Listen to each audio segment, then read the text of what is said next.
Brought to you by Agilus Diagnostics. Health test की बात आती है तो मैं भरोसा करता हूँ India largest diagnostics company Agilus diagnostics. खुद को टेस्ट करते रहो। लड्डू मुत्यान अवतार ईगिन संचारी देवर। हे गाणं तुम्ही ऐकलंच असेल। सोशल मीडिया रील्समध्ये एका व्हिडिओने सध्या धुमाकूळ घातलाय। सोशल मीडियावर काय व्हायरल होईल याचा काही नेम नाही आणि लोक कोणत्या गोष्टीला सिरियसली घेऊन अंधश्रद्धेला बळी पडतील याचाही काही नेम नाही। सध्या सोशल मीडियावर धावता पंखा हाताने थांबवत पंख्याची धूळ कपाळी लावणारा लड्डू मुत्या हा फॅन बाबा चांगलाच प्रसिद्ध होतोय। काही जणांची लड्डू मुत्या बाबावर श्रद्धा जळली आहे, तर काहींसाठी लड्डू मुत्या मनोरंजनाचा विषय बनलाय।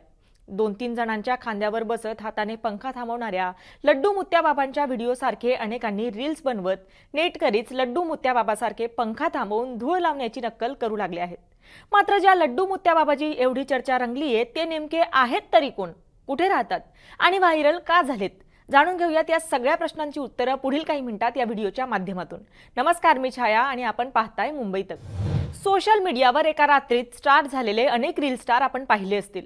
सध्याच्या काळात बरेच जण सोशल मीडियावर सक्रिय असतात, पण लड्डू मुत्या बाबा त्यांच्या व्हिडिओ जे करतात ते काहीतरी वेगळाच प्रकार आहे।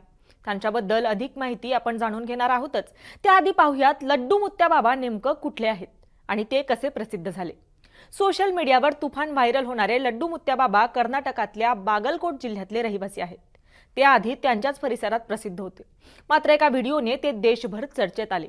सोशल मीडिया मार्केटिंग करायला सुरुवात केल्यापासून त्यांच्या फॉलोअर्समध्ये मोठी वाढही झाली आहे। फॅन थांबवण्याचा चमत्कारिक प्रकार पाहण्यासाठी आणि लड्डू मुत्या बाबांचं दर्शन घेण्यासाठी एकीकडे लोकांच्या रांगा लागत आहेत, तर दुसरीकडे सोशल मीडियावर नेटकऱ्यांनी लड्डू मुत्या बाबाला चांगलंच उचलून घेतलंय। हे बाबा फिरता पंखा हाताने थांबवून पंख्याची धूळ आशीर्वाद म्हणून भक्तांना लावतात। मागे लड्डू मुत्या बाबांच्या स्तुतीचं गाणं सुरू असतं। या बाबाच्या चमत्कारिक व लक्ष वेधून घेणाऱ्या या व्हिडिओवर नेटकरी मजेशीर रील्स बनवून खळखळून हसत आहेत। हे मीम्स सध्या शेअर केले जात असून तुम्हालाही हे मीम्स पाहून हसू आवरणार नाही। तुम्ही स्क्रीनवर बघताय त्या व्हिज्युअल्समध्ये एक तरुण लड्डू मुत्या बाबाची नक्कल करत पंख्याची धूळ आपल्या आईच्या कपाळाला लावतोय, तर हे बघून त्याची आई पंखा साफ करण्यासाठी त्याच्या हातात कापड देते। अनेकांनी या रील्सवर मजेशीर कमेंट केल्यात, तर काहींनी अशा व्हिडिओजवर नाराजीही व्यक्त केली आहे। लड्डू मुत्या बाबा लोकांना प्रवचनही देतात अशी माहिती आता समोर येते। लोकांनी समाजात चांगलं काम केलं पाहिजे, त्यामुळे आपलं जीवन सार्थकी होतं। जर प्रत्येक जण आनंदी राहिला तर आयुष्य सुंदर होईल असं ते भक्तांना प्रवचनातून सांगत असल्याचं बोललं जातंय। मात्र तुम्हाला लड्डू मुत्या बाबाविषयी नेमकं काय वाटतं आम्हाला कमेंट करून नक्की कळवा आणि मुंबई तकला जर आपण नवीन असाल तर मुंबई तक चॅनलला सबस्क्राइब करायला विसरू नका। धन्यवाद।